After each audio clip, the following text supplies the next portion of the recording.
Robyn Flynn filling in for Elias Makos with you until 12 p.m. Did you know that when it's as hot out as it has been in Montreal for the past few days, it only takes a few minutes for the interior of your car to reach astronomical temperatures?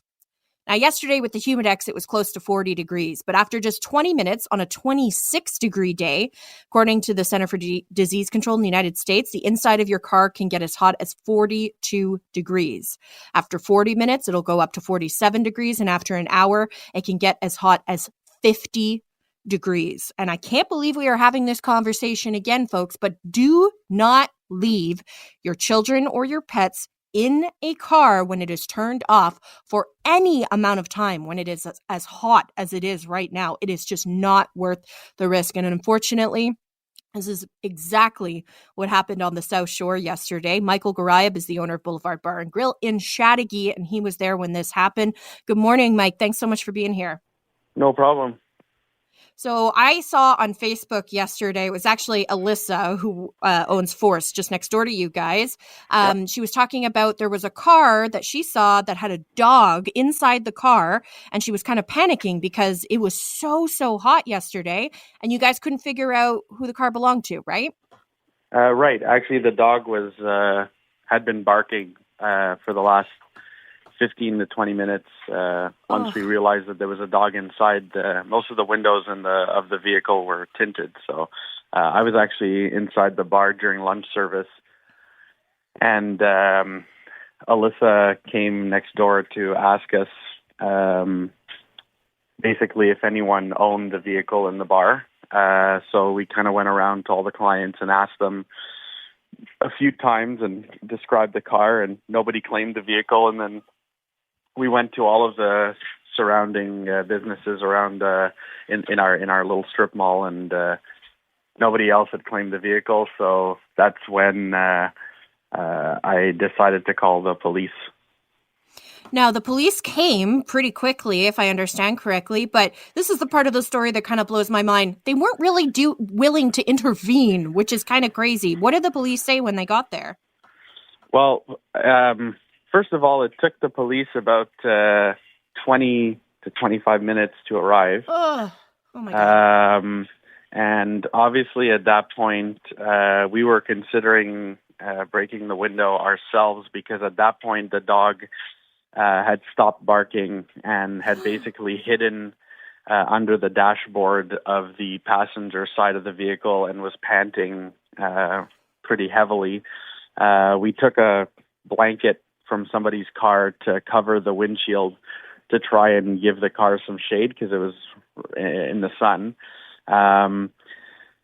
Thankfully, there was a veterinarian. There's a new vet clinic next to the bar, and he kind of saw what was happening, and he came outside and basically saw that the dog was in distress.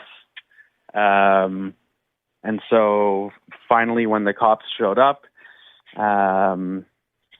they sent one police officer who, to be honest with you, I'm not sure whether he knew exactly what the procedure was, because essentially he told us that he was going to try and get a hold of the owner of the vehicle through the license plate, and that he was only willing to break the window open if the dog stopped breathing. So essentially we were like watching the dog in the car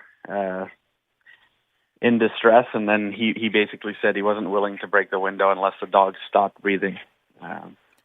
Oh my God. So basically he wanted to wait until it was too late. I'm thinking about the amount of time it would take to look up the license plate, find who the owner is, contact them. Maybe you get through, maybe you don't. You know, as I mentioned in the intro, every minute counts. It's getting hotter and hotter and hotter. This dog is no longer barking. The dog is hiding. I saw that there were local residents who were volunteering, saying, hey, I'll be there in a minute with a hammer. I'll break into the car. Did that ever cross your mind, thinking like, you know what, I'm just going to break in?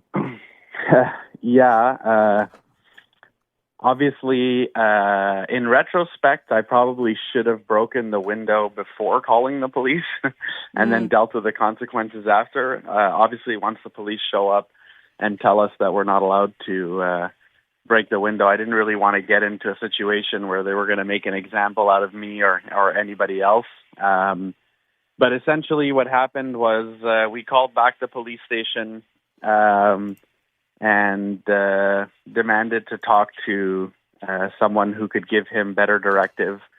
And essentially they told us that if the vet who was on the scene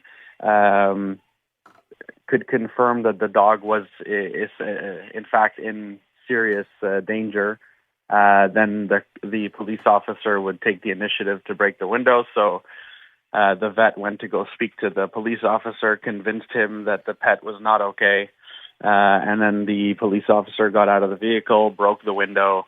We got the pet out.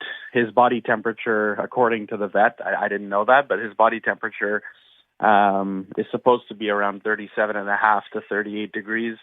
And by the time we got him out of the vehicle, he was at between 42 and 43. Oh my God. So he was overheating. And then the vet explained that this is actually really important in case it does happen to anybody. The vet explained that once the temperature gets to that level, it's actually a really bad idea to try and shock the dog back under. So I had offered to get the dog some ice, like almost like an ice bath to try and cool it down, which is actually a bad idea. So the vet said you have to try and cool it down slowly.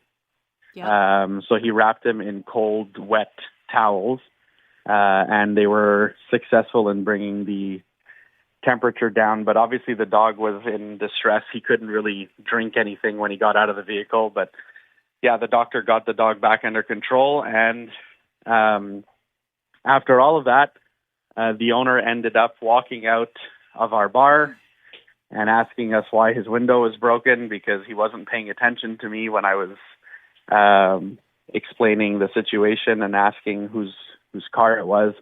The owner was confused, an older gentleman. To be honest, but by the looks of the way it went down, he seemed like he was kind of confused and had forgotten the dog, forgotten that he even had the dog in the car. So it was a situation where I think he had probably done some errands with the dog in the morning, and then the dog is a little bit older, so it was quiet in the back seat, and he probably forgot that it was even in the car. So it was a good, happy ending, but it was pretty stressful. Now, what happened to the owner of the vehicle? Was he arrested, ticketed? Does he have to pay a fine? Do you know what happened with him? So essentially, they broke the window of the vehicle, and the fine is a $700 fine. The vet spoke to him for a little bit afterwards.